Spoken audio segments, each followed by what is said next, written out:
तो आज की हमारी जो क्लास होगी, आज की हमारी क्लास है बेसिक तौर से राजा, किसान और नगर के बारे में। आज के टॉपिक में हम बात करेंगे।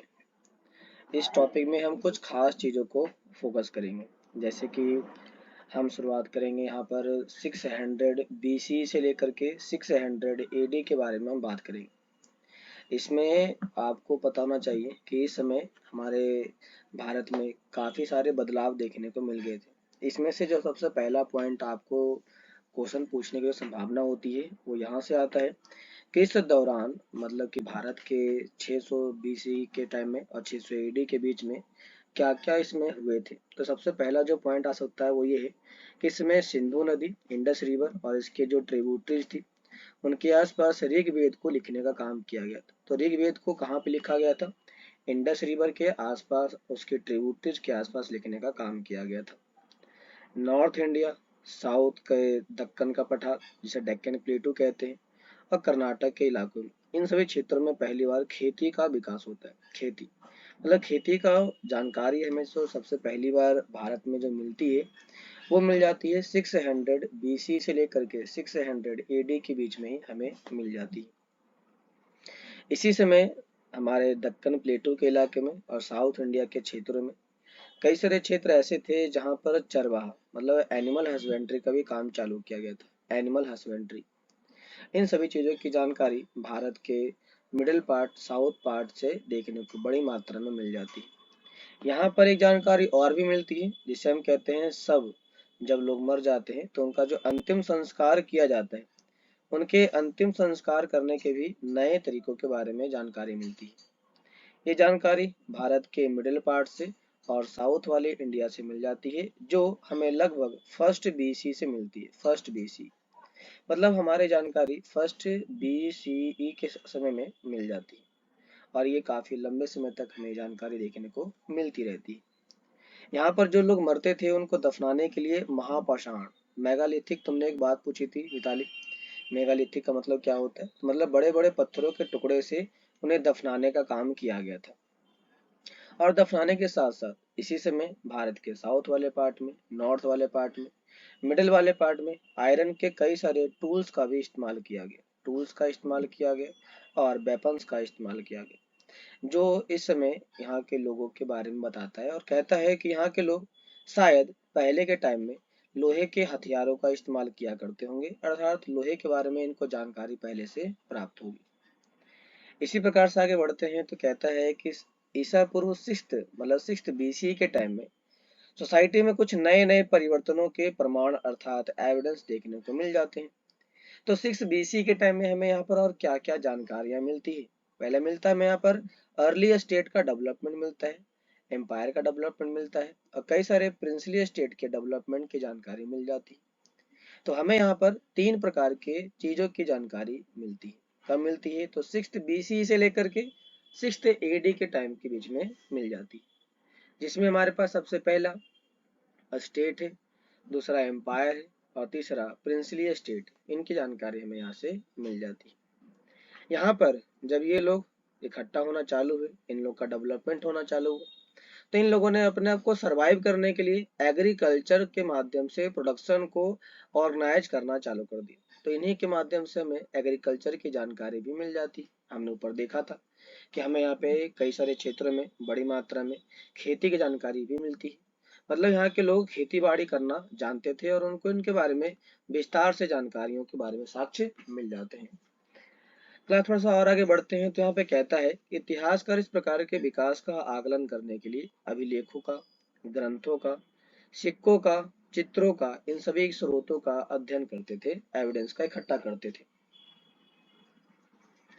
क्लास यदि हम इसके बारे में बात करें तो हम कह सकते हैं एक चीज और कि अभिलेख मतलब जो हमारे पास इंस्क्रिप्शन होते हैं, हमारे पास जो बुक्स होते हैं, कॉइन्स होते हैं, पिक्चर्स होते हैं, इन सभी लोगों के माध्यम से इनके ऊपर लिखे गए स्क्रिप्ट, इनके ऊपर लिखी गई जो लिपियां होती हैं, उन्हीं लिपियों के माध्यम से, अभिलेखों के माध्यम से इतिहास की जानकारी के बारे में पूरा एविडेंस इनको पता चल जाता है। यह एक प्रकार की जटिल प्रक्रिया। जब हम बात करते हैं प्रिंसिप और पियादर्शी, यहाँ पर दो अलग अलग लोगों के बारे में बताया गया है। प्रिंसिप जिसका पूरा नाम होता है जेम्स प्रिंसेप। पियादसी। पियादसी यहाँ पर जो शब्द का इस्तेमाल किया गया है वह एक्चुअल में अशोक के लिए इस्तेमाल किया गया है, अशोक के लिए। तो कहता है कि भारतीय अभिलेख विज्ञान मतलब ASI, archaeological survey of India, ने 1830 के टाइम, 1830 के दशक मतलब 10 ईयर के अंदर ईस्ट इंडिया कंपनी का एक अधिकारी जिसका नाम जेम्स प्रिंसेप था, इसने ब्राह्मणी और खरोष्टी लिपि के बारे में जानकारी निकालता है। तो बताओ कोमल, ब्राह्मणी और खरोष्टी लिपि की जानकारी जेम्स प्रिंसेप ने किस समय निकाली थी? उनका डेट क्या था, जरा बताओ। तुम बताओ आगे मिताली।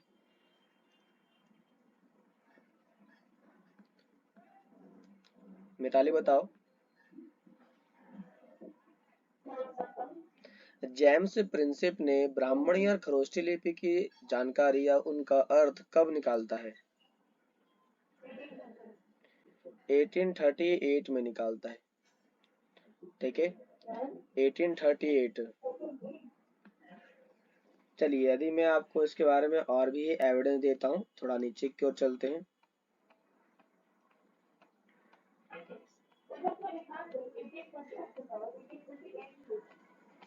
आइए मैं आपको दिखाता हूँ। जेम्स प्रिंसेप ने अशोक काल की ब्राह्मणी लिपि का अध्ययन 1838 में अर्थ निकाला। मिला आपको?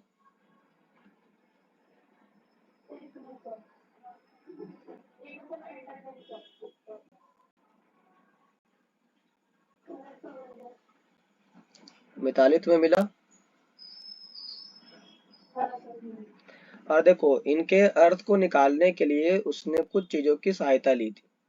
तो कहता है 18th सेंचुरी में यूरोपीय विद्वानों ने भारतीय पंडितों की सहायता से मॉडर्न बंगाली लैंग्वेज और देवनागरी लिपि, तो मॉडर्न बंगाली का और देवनागरी का कई सारे पांडुलिपि मैन्यूस्क्रिप्ट का उन्होंने स्टडी किया और स्टडी करके उनके अक्षरों को, उनके सेंटेंस को प्राचीन अक्षरों के नमूने से तुलना किया, कंपेयर किया कि जैसे कि ये मॉडर्न है, ये एशियंट है, तो इनको कंपेयर किया गया और कंपेयर करके उसने ब्राह्मणी लिपि के बारे में अर्थ, उसके मीनिंग को बताने का काम किया। कब करता है? 1838 में करता है। कोई डाउट? अब यहाँ पे एक चीज और ध्यान देना, जो प्रारंभिक एशियन टाइम के ज्यादातर जो स्क्रिप्ट का उन्होंने स्टडी किया था, वो कई बार ये अनुमान लगाया कि ये एक्चुअल में संस्कृत में लिखे गए थे। मतलब ये हुआ कि जिन्हें हम कहते हैं ब्राह्मणी, ब्राह्मणी को पहले इन लोगों के द्वारा कहा गया कि ये एक्चुअल में संस्कृत में हो सकता है, लेकिन प्राचीनतम एशियन टाइम के ज्यादातर जो स्क्रिप्ट लिखे गए थे वह नेचुरल स्क्रिप्ट थे, प्राकृतिक स्क्रिप्ट थे। तो बाद के आने वाले जितने भी थिंकर थे, जितने भी फिलोसफर थे, ASI थे, उन्होंने वैज्ञानिक अथवा परिश्रम के बाद, कई समय के बाद उन लोगों ने इसके जानकारी निकालना चालू किया। तो ब्राह्मणी लिपि का इस्तेमाल किसके द्वारा किया गया था? अशोक के द्वारा किया गया था। ब्राह्मणी लिपि की खोज किसने की थी? कब किया था? 1838 में। जेम्स प्रिंसेप कहाँ का रहने वाला था? यूरोपियन कंट्री का था और वो ईस्ट इंडिया कंपनी का एक अधिकारी था। ठीक है, चलिए अब अपने मेन पॉइंट पर आते हैं। देखो, यहाँ तक तो हमने देखा। तो यहाँ पे कहता है कि इन लिपियों का उपयोग सबसे पहले, इन लिपि का जो यूज किया गया था वो दो जगह पे किया गया था। पहला स्क्रिप्ट में किया गया था और दूसरा क्वाइंस के ऊपर किया गया था। इंस्क्रिप्शन को लिखने के लिए इसका इस्तेमाल बड़े लेवल पर किए गए थे। प्रिंसेप को पता चला कि अधिकांश अभिलेखों और सिक्कों पर पियादसी, ध्यान देना यहाँ पर एक सेंटेंस का इस्तेमाल किया गया है, पियादसी शब्द का इस्तेमाल किया गया, जिसका मतलब होता है मनोहर मुख्य आकृति वाला राजा, मतलब सुंदर चेहरा वाला राजा, सुंदर चेहरा वाला। तो यहाँ पर जो सुंदर चेहरे वाले राजा की जो बात की जा रही है, यह एक्चुअल में अशोक के लिए इस शब्द का इस्तेमाल किया जा रहा है, अशोक के लिए। कुछ अभिलेखों में राजा को, आगे बढ़ते हैं, तो कहते हैं कुछ अभिलेखों में राजा को अशोक भी लिखा गया है। और बौद्ध की किताबों के अंदर अशोक के सर्वाधिक प्रसिद्ध शासकों में से एक था। क्योंकि अशोक को, जब अशोक यहाँ पर हमला करता है, यहाँ पर अपने राज्य की स्थापना करता है, तो अशोक यहाँ पर बहुत बड़े क्षेत्र में अपने राज्य की स्थापना करता है। इसका राज्य जो होता है वो हमारे इंडिया के ईस्ट पार्ट से लेकर के नॉर्थ वेस्ट तक फैला रहता है, अर्थात ये अफगानिस्तान, ईरान यहाँ तक फैला रहता है, और कुछ पार्ट मिडिल में भी देखने को मिल जाते हैं। इसीलिए इन्हें भारत का सबसे प्रसिद्ध शासक भी कहा जाता है। इस शोध से आरंभिक भारत, शुरुआती समय के भारत के पॉलिटिकल हिस्ट्री को अध्ययन करने में एक नई दिशा मिली, क्योंकि भारतीय और यूरोपीय विद्वानों ने भारत के सब कॉन्टिनेंट पर विभिन्न प्रकार के राजाओं द्वारा किए जा रहे राजवंशों की वंशावली, अर्थात उनकी हायरार्की सिस्टम को दोबारा से लिखने का काम किया, जिन्हें विभिन्न भाषाओं में लिखे गए अभिलेखों, इंस्क्रिप्शंस, किताबों का उपयोग करके लिखने का काम चालू किया। परिणाम स्वरूप इसका रिजल्ट क्या आया? इसका जो रिजल्ट आया वो 20वीं सेंचुरी के शुरुआती टाइमों में देखने को मिलता है, और ये हमारे इंडिया के सब कॉन्टिनेंट के पॉलिटिकल हिस्ट्री का एक महत्वपूर्ण डायग्राम या पिक्चर तैयार करने का काम करता है। मतलब ये समझ में आता है हम लोगों को 19 और 20 सेंचुरी के मिड पार्ट में, जब यूरोपियन और इंडियन आर्कियोलॉजिस्ट आते हैं, तो उन्होंने यहाँ पर बड़ी मात्रा में इनकी खोज करना चालू करते हैं।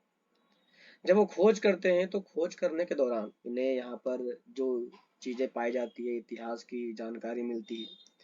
उस इतिहास की जानकारी के आधार पर इन लोगों ने बहुत कुछ बारे में बताने का प्रयास किया, और बताया कि यहाँ पर किस प्रकार से हमें और कुछ बेहतर जानकारियां देखने को मिलती रहती है। थोड़ा बोलो, कुछ पूछना किसी को? बोलो।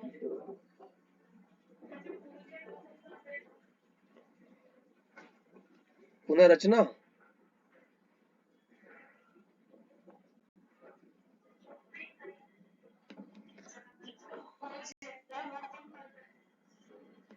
मैं एक काम करो आप ना, जो मैसेज बॉक्स है ना उसमें लिख दो, थोड़ी आपकी आवाज कट रही है।